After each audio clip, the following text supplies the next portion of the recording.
Butlers plotting, demon fights, deadly walks, rockers gone mad. Which movie deserves your money? Welcome to the Troll Pundit channel. Let's get watching.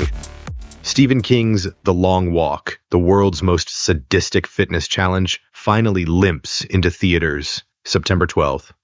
Not your casual stroll in the park. This is a marathon where the finish line is 6 feet under. 100 teenage boys forced into a death march at 3 miles an hour, fall behind, and you're done. No naps, no bathroom breaks, not even a Gatorade sponsor. Suddenly, your PE teacher feels like a saint. Cooper Hoffman stars as Garrity, dragging grief, trauma, and feet that look like they lost a bar fight with a lawnmower. Directed by Francis Lawrence, the guy who gave us The Hunger Games, this sweaty horror show runs like an Uber ad. Critics are already calling this one of the most emotionally intense films of 2025, which means you will cry like a little ditch. But beneath the bullets and blisters, it's about friendship and grief. You know, sad walkers for life. The Long Walk stumbles into theaters September 12th, followed by its sequel next year, The Long Nap. And speaking of naps, Downton Abbey returns for the grand finale, a chilling story of wealth, tradition, and the real monster, pure boredom. This is high society at its scariest, when the drama is tighter than Lady Mary's corset. It's the perfect film for anyone who thinks a strained facial expression is a compelling plot twist. After 6 seasons and 2 movies, the Crawleys return for one last dose of absolutely nothing. It's basically Avengers Endgame, except nobody snapped their fingers because everyone was too busy polishing silverware. Don't worry, everyone survives, because God forbid the British upper class ever face consequences. Directed by Simon Curtis and penned by Julian Fellows, it's basically 2 hours of polite staring contests and extremely slow, emotional meltdowns. If you wanted a thriller, watch the stock market crash instead. Downton Abbey, the grand finale, hits theaters September 12th. Calling this the grand finale is generous. It's more like that dinner guest who refuses to leave. Let's be clear, Infinity Castle isn't here to entertain you. It's here to emotionally kneecap you. Every character gets thrown into a fight that doubles as a therapy session. That's Japanese anime for you. For those of you who have not yet had your heart ripped out by the series, Demon Slayer is a show about a kid with a sword, a demon sister in a box, and their quest to fix the world's biggest pest problem. This movie takes that premise and shoves it into a single terrifying location, the titular Infinity Castle. It's like a haunted house, except instead of a guy in a cheap mask, you get something out of Elden Ring with 6 eyes who can bend reality to his will. The animators clearly spent more on a single sword slash than The Long Walk spent on its entire wardrobe budget.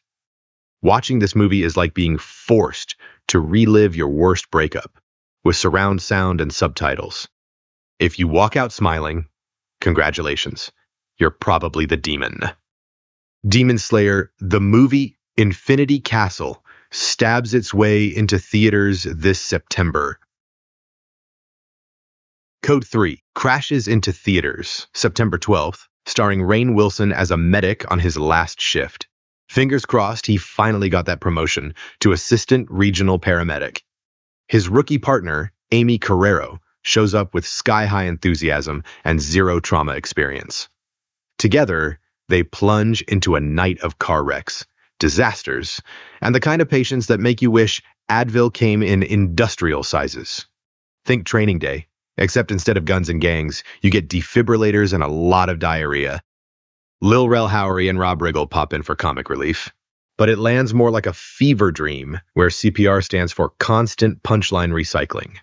Written by real-life paramedic Patrick Pianezza, the film is controlled despair with dark humor, where you're never sure if you should save the patient or just hand them a Darwin Award.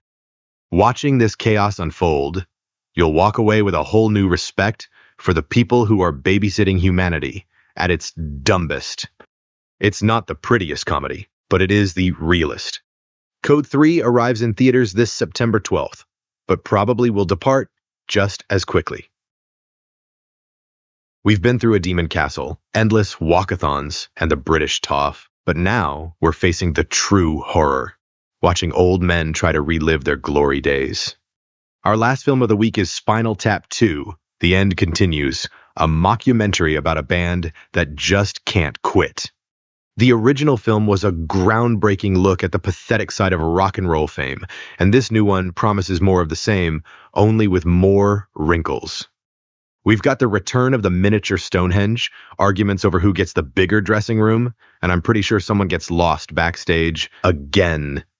Rob Reiner is back in the director's chair, making sure to include every single detail that will make you cringe. The cameos are wild. Paul McCartney, Elton John, Garth Brooks, Questlove, even Lars Ulrich. It's like someone hit shuffle on Spotify and just filmed whoever answered the phone. It's less a rock reunion and more of who's knock knock knocking on heaven's door. If you loved the first film, this is nostalgic experience. If you've never seen it, then please don't.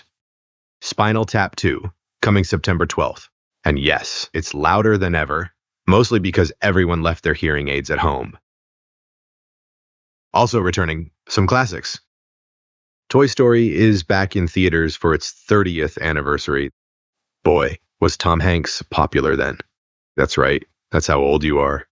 This was the film that started Pixar's whole empire, an empire that proves the secret to success is simple. Break your audience emotionally, then sell them toys in the lobby. Relive your favorite characters in Woody, the ultimate jealous cowboy, who still can't share the spotlight with the delusional Buzz Lightyear. Join them on their epic quest for friendship and purpose, while ignoring the fact they were mass-produced in Taiwan. Meanwhile, Disney, the current master of fresh ideas, is already teasing the next sequel, Toy Story 5, coming June 2026, where our wooden cowboy and space ranger go head-to-head with tablets. So strap in, grab your limited edition popcorn bucket for $25, and prepare to wonder where the past 3 decades went. Next up is the re-release of The Sound of Music, that golden oldie directed by Robert Wise, about a nun governess who turns into a carpet-cleaning, song-serenading savior for a widowed naval captain, and his gaggle of 7 kids in Austria then literally runs up the mountain to escape Nazis. At least Germans were spared the do-re-mi tick-tock torture. It stars Julie Andrews, who escapes the convent, because apparently God couldn't handle her constant singing either. And then there's Captain Von Trapp, played by Christopher Plummer, who spends most of the movie trying to pretend he doesn't like music before falling in love with the woman forcing his children to dress in curtains. This was the money printing machine of 1965. It beat Gone with the Wind to become the highest grossing film of all time. It also scooped up 5 Academy Awards. Now it's back in theaters, ready to remind you that the true path to happiness is simple. Sing loud enough to drown out common sense. And finally, for the other movies hitting theaters this week. First up, Rabbit Trap. A married couple moves to a remote Welsh cottage, accidentally kicks up some ancient evil, and out pops a creepy kid who's basically there to ruin their day. So it's like any family with kids. Let me save you 90 minutes of your life. Just call Child Services or the adoption agency already. Why even bother watching the movie? Then we have The History of Sound, an emotional film so subtle and slow, you'll need a nap just to get through the trailer. A film perfect for people who love the idea of a movie, more than actually watching one. It's about 2 men who travel around recording forgotten folk songs in a time before streaming services. The biggest mystery in Tin Soldier isn't the story. It's how anyone convinced Robert De Niro, Jamie Foxx, and John Leguizamo to sign on. Imagine a movie so chaotic, you can't tell if it's an action thriller or a hair commercial for Jamie Foxx. That's Tin Soldier in a nutshell. Just skip it. And finally, we have The Lemurian Candidate, a movie that perfectly sums up everything wrong with Hollywood storytelling today. It follows 2 guys who take their troubled buddy on a trip to Mount Shasta and somehow get dragged into a quest for a mythical alien race. Limited release, unlimited crap. All right, fellow pundits, it's that time of the week again for me to give you a definitive guide on how to spend your hard-earned money. The clear winner this weekend, at least in terms of hype, is Demon Slayer, the movie Infinity Castle. It's the one movie you're going to see reactions to, hot takes on, and 100 fan edits of, so you might as well watch it and be in on the joke. For a strong second choice, I'd go with The Long Walk. The film has received positive early reviews, with critics praising its gripping storyline and strong performances. Additionally, the film's innovative marketing, including a unique treadmill screening event, has further piqued interest. Or if you're a fan of the series, or just an upper-class Brit, you might indeed fancy Downton Abbey, the grand finale. It's supposed to be the end of an era. I'll be back. You've been back enough. Or you can just queue it up for streaming in a couple of months. As for the re-releases, Toy Story 30th Anniversary and The Sound of Music 60th Anniversary editions are perfect for introducing kids to the trauma of your childhood.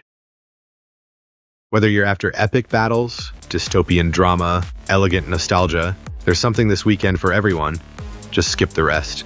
Check back next week for your weekly dose of movie madness, and as always, let's get watching.